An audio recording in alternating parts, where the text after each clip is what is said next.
Des premières cloches à plongeurs au bathyscaphe jusqu'aux sous-marins et robots humanoïdes, voici l'incroyable histoire de la conquête des abysses. Une fascinante odyssée au cœur de territoires insoupçonnés. Je pense qu'on a une idée plus claire de la surface de la Lune et même de la surface de Mars que des grandes profondeurs de notre planète. Lorsque sort le film 20 000 lieues sous les mers, en 1916, le grand public découvre pour la première fois sur grand écran des images en mouvement du monde sous-marin.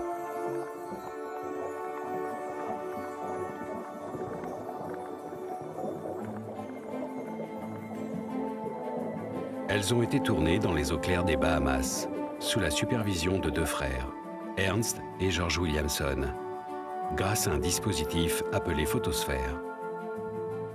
Avec sa caméra, l'opérateur descend dans un tube étanche qui peut s'étirer en accordéon jusqu'à 6,50 m sous la surface pour rejoindre une sphère dotée d'un hublot.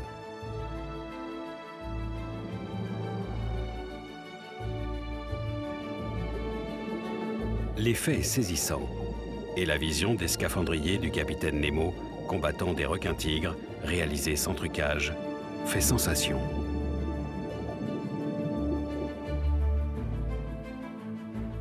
Poser un regard neuf sur le monde sous-marin. C'était tout l'enjeu du roman de Jules Verne, publié un demi-siècle auparavant. Les progrès scientifiques de son temps avaient inspiré à l'écrivain une œuvre visionnaire. 20 000 lieues sous les mers posait déjà les bases de toute l'exploration sous-marine moderne. Elle en reste, encore aujourd'hui, la référence incontournable. Jules Verne a été le premier à penser que ces hommes qui allaient explorer, qui allaient partir dans cette grande aventure humaine sous la mer, partir avec une autre philosophie, un autre regard, un autre comportement, et vraiment vivre en osmose avec ce nouveau monde. Au milieu du 19e siècle, le développement des lignes télégraphiques est l'élément déclencheur. Des kilomètres de câbles de cuivre doivent être déployés sous la mer et relier les différents continents. Des sondages sont réalisés depuis la surface pour mieux comprendre le relief et la nature du sol.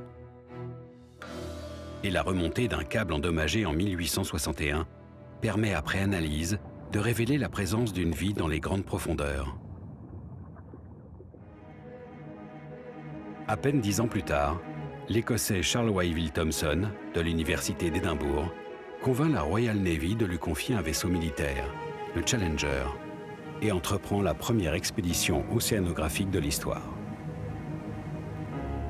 Les canons sont retirés, tandis que des laboratoires sont aménagés, ainsi que de grands chaluts destinés à la récolte de spécimens zoologiques. 4 années durant, l'équipage sillonne les océans Atlantique, Austral, Indien et Pacifique. Près de 120 000 km, étudiant de manière systématique les propriétés physiques de l'océan, sa profondeur, sa faune et ses courants. 4000 espèces nouvelles sont recensées, dont certaines sont remontées depuis une profondeur de plus de 5500 mètres. Le câble, quand on fait un chalutage notamment, il ne va pas descendre à la verticale, il va être oblique. C'est-à-dire que si on veut aller chaluter à 5000 mètres de profondeur, il faut pratiquement 8000 mètres de câble. Vous vous rendez compte ce que ça représente en technique pour fabriquer le câble, pour dérouler le câble, pour réenrouler le câble sans qu'il fasse de nœuds. Donc c'était déjà des techniques qui étaient très au point dans la deuxième moitié du 19e siècle. Et aujourd'hui, on a à peu près les mêmes. On est au début des années 1870. Et là, on va vraiment aller explorer des zones profondes. La station la plus profonde du Challenger, elle est entre 7000 et 8000 mètres de profondeur dans la fosse des Caïmans. Et là, on trouve aussi de la vie à ces profondeurs. Donc c'était parti, et c'est le début de la grande exploration des abysses. L'exemple du Challenger est rapidement suivi par d'autres nations.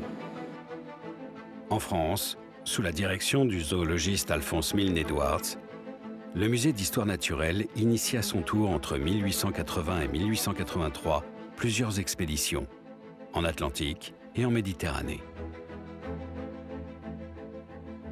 Au début de l'année 1884, il présente même au public les spécimens récoltés, ainsi que le matériel océanographique utilisé.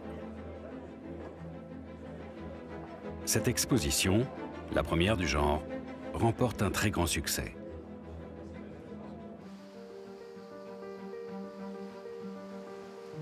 À Monaco, le prince Albert Ier se passionne lui aussi pour cette science nouvelle. Il se documente sur ses dernières avancées et, en marin confirmé, dirige chaque année sur ses navires de grandes campagnes d'études et de collecte.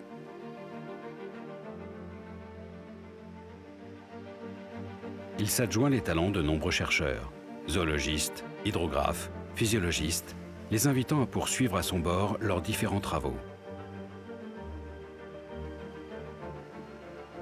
Nasses, treuils, chaluts, de nouveaux équipements sont sans cesse expérimentés.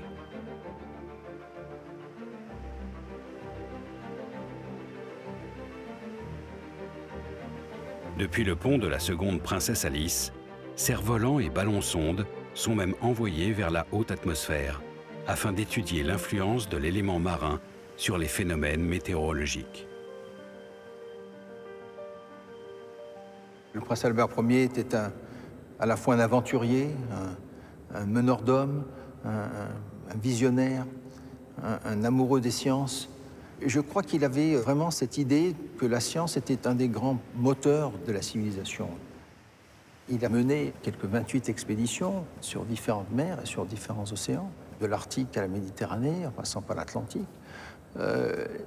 Il voulait vraiment alerter ses contemporains sur cette science émergente à l'époque qu'était l'océanographie. Même s'il n'était pas un scientifique lui-même, il avait vraiment cette vision de comment mieux comprendre le milieu marin et donc mieux le protéger. Supervisé par le prince, près de 110 volumes scientifiques sont publiés à partir de 1889, qui détaillent les résultats des études menées sur le terrain. Le 29 mars 1910, Albert Ier inaugure par ailleurs un grand musée océanographique. Érigé à flanc de falaise, l'édifice culmine à 85 mètres au-dessus de la mer. De grandes salles d'exposition sont ouvertes au public.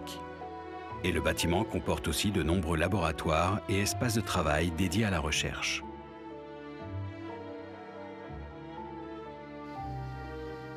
Cette formidable réalisation artistique et technique a nécessité 11 années de travaux et rend un hommage vibrant à la richesse du monde sous-marin.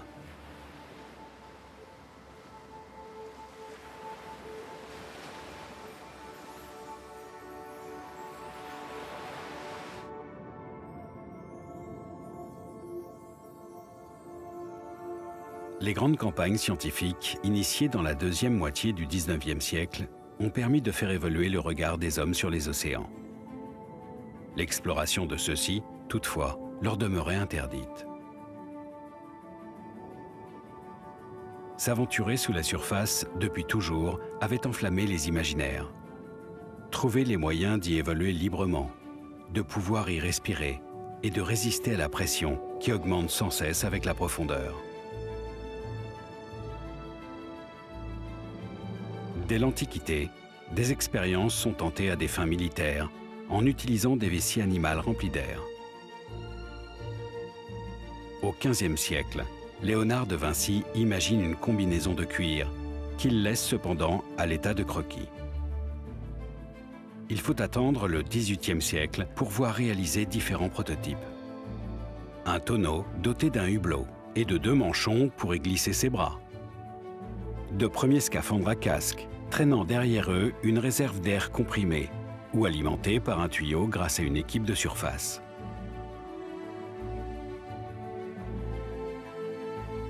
Popularisés par le physicien britannique Edmond Halley, ce sont cependant les cloches à plongeurs qui, durant des décennies, permettent de répondre aux besoins grandissants de travaux sous-marins.